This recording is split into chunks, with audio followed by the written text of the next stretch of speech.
Meghan Markle has been involved in an extensive legal dispute with Associated Newspapers, the proprietors of the Mail on Sunday and Mail Online, regarding articles from 2019 that featured excerpts from a private letter she had written to her father. Meghan filed a lawsuit alleging the misuse of private information, copyright infringement, and a breach of the Data Protection Act. Recently, the Court of Appeals surprisingly rejected Meghan's legal action, overturning a previous High Court decision that had favored her. However, fresh details have emerged, shedding new light on the situation.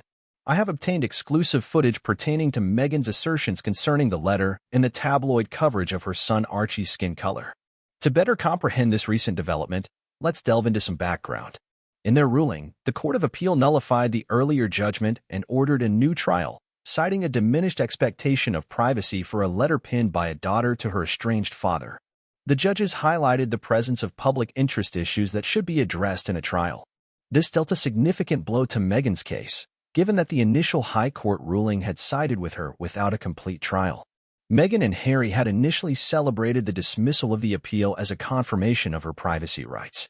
However, it now appears that the tables have turned with the emergence of this new evidence. I'd like to share with you a few significant excerpts from this leaked Zoom footage acquired from an undisclosed source. The conversation, dated January 2021, involved Meghan and a circle of friends, occurring in the aftermath of the explosive Oprah interview aired by Meghan and Harry in March 2021. The interview contained allegations against the royal family and the British press. In one segment, Meghan can be heard discussing her letter to her father. "To be honest, I didn't anticipate that my letter to my father would become public. I acknowledged the possibility of it being leaked to tabloids eventually, especially if our relationship deteriorated further. However, I didn't expect the media to publish specific parts of it or for it to happen so quickly. Despite the court's statement that the letter was not intended for public consumption, I was aware of the potential for it to be disclosed in the future. This contradicts my previous assertions that the letter was private and solely meant for my father. If, deep down, I knew there was a chance it could be leaked by my father to tabloids, then my expectation of privacy was not as reasonable as I had argued." In another segment, Meghan's friends express reservations about some of the claims made against the royal family in the Oprah interview.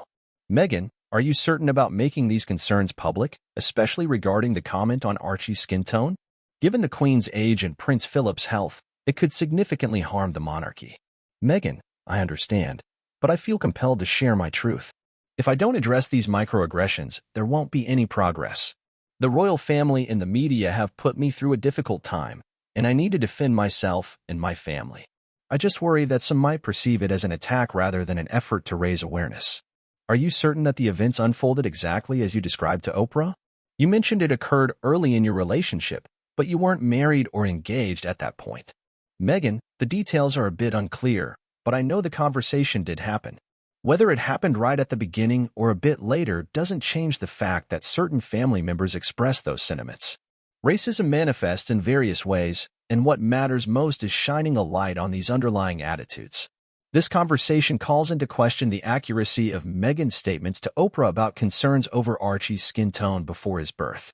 If there's uncertainty about when this conversation took place, and friends were already raising doubts in early 2021, it adds weight to the possibility that the story was either fabricated or exaggerated for maximum impact during the Oprah special. In a brief clip, Meghan can be heard offering guidance to her friends on handling the backlash from the interview. "When faced with challenges from the press or anyone else, avoid becoming defensive or offering apologies. Emphasize the message that sharing my truth shouldn't make others uncomfortable. Continuously assert that my decision to come forward is aimed at empowering other victims. Steer clear of getting entangled in he said, she said details, and instead, keep the focus on broader issues related to mental health and women's rights." This indicates that Meghan may have been anticipating criticism and attempting to manage the narrative through her friends rather than engaging directly with any identified fact checks or inconsistencies. It suggests a pre-planned media strategy rather than spontaneous revelations from the heart. What are your thoughts, viewers? Does this leaked footage alter your perspective on Meghan's claims? Or do you still believe she was wronged and should have control over private correspondence? Share your opinions in the comments below. This marks another noteworthy development in the ongoing saga between the Sussexes and the British press/public. Continue following the Royal Report for comprehensive coverage of this high-profile case and all other updates from inside the royal sphere. Thank you for watching, and we'll catch you next time.